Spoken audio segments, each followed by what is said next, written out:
Hi everybody, it's Casey Williams. Chevrolet has had a sordid history with its entry-level cars.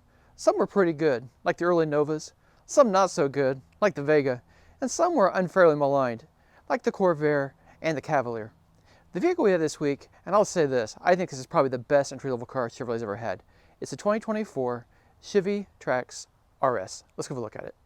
Being completely honest, the Trax RS is not Chevy's entry-level car.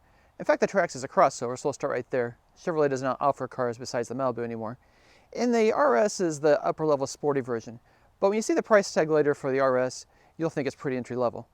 So I like this car a lot. I like the RS, I like the sportiness of it, I like the Camaro look on it, I like the black chrome grille and the black bow tie. I think it looks pretty cool. And I really do like the front. You know, the front again kind of has that Camaro look, a little bit of the Blazer look too. Has LED headlamps, but the headlamps are right here. These are just the driving lamps. I think this looks really good, it looks really stylish. Come around the side. There was a Trax in the past. This one's lower, it's a little bit wider, a little bit longer. Definitely looks a little more aggressive, a lot sportier. I like it. With the RS package, these are the up-level tires and wheel package on that vehicle. 19-inch wheels. Again, I think look pretty good. I just really like the gray cladding down below, like kind of the, you know, the faux SUV look to it. But I think it works really good on this. RS also comes with black trim, like the black mirror caps, black roof rack, body-colored door handles as well.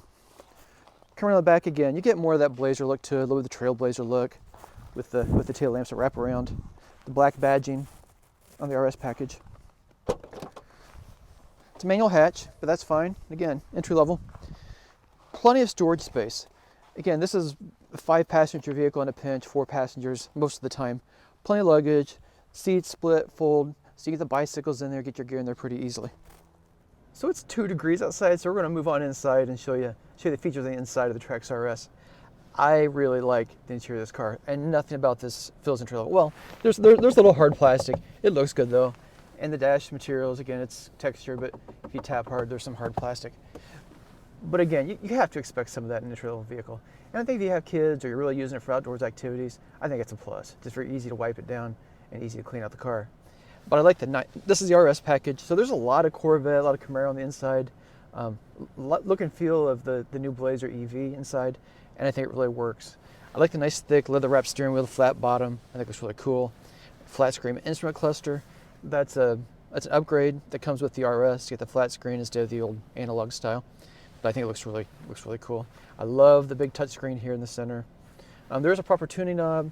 To change stations, you either have to click through and scroll, or you click there. It'd be nice if there's another little knob over here for tuning, but it works. Again, entry level, you got automatic climate control, but it's not dual zone, single zone. Again, I think that's absolutely fine. Has everything you need there. Sound system, again, there's not a fancy brand name on the sound system. It's not a Bose system, but it sounds good. You can wirelessly connect your devices via Apple CarPlay, Android Auto. There's also a wireless phone charger here in the console. So very easy to connect. I think it's everything that you'd want in an entry-level vehicle, especially if you're just getting out of college and buying it as your first car or buying it as a second car. I think it has everything you'd want. Also, if it's your main car and you just want to save a little bit of money, I think it's a good choice too. But I really do I also like the red stitching here. I like the red stitching here in the center, on the red accents, red on the dash too. They've done just a lot of nice little details that didn't really cost a lot of money to put them in here, but just makes it feel like you got so much more for it. And also what's really important is safety. And this has pretty much all the safety equipment you'd ever want. It has adaptive cruise, has automatic emergency braking, blind spot warning, lane keep assist, lane departure warning, rear cross path detection, and the cameras as well. So everything you'd expect in a vehicle to keep yourself safe. Well, now that the seats are nice and warm and the steering wheel is warming up, it's time to go for a drive. I like driving this vehicle. I just spent over 1,000 miles driving the Buick version with the same engine, same powertrain. Drove it down through Kentucky, through the hills, across Tennessee.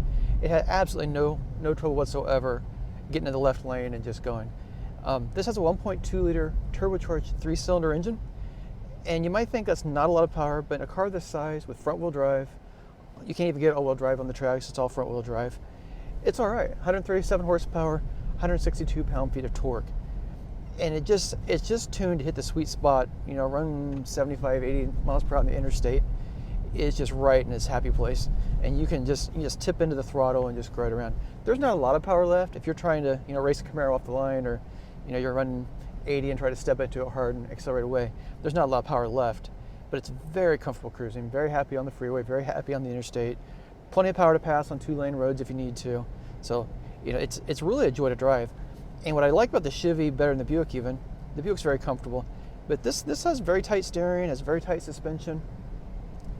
This has a torsion beam rear suspension, so it's not independent, but Chevrolet does a really good job of dampening that and controlling it, and it handles really well. It just rumbles right over the rough pavement, no problem. Fuel economy, as you'd expect in a vehicle this size, is pretty decent. 28 miles per gallon in the city, 32 on the highway. This does have a 6-speed automatic transmission, so it doesn't have a continuously variable like some of the Buicks. It doesn't have the 9-speed automatic that's available in the Trailblazer. But I think for this vehicle, again, this engine combination with that transmission really gets exactly what you want. Plenty of acceleration, happy cruising, and pretty decent gas mileage too. So what you're really going to like about this being Chevrolet's entry-level car is the price.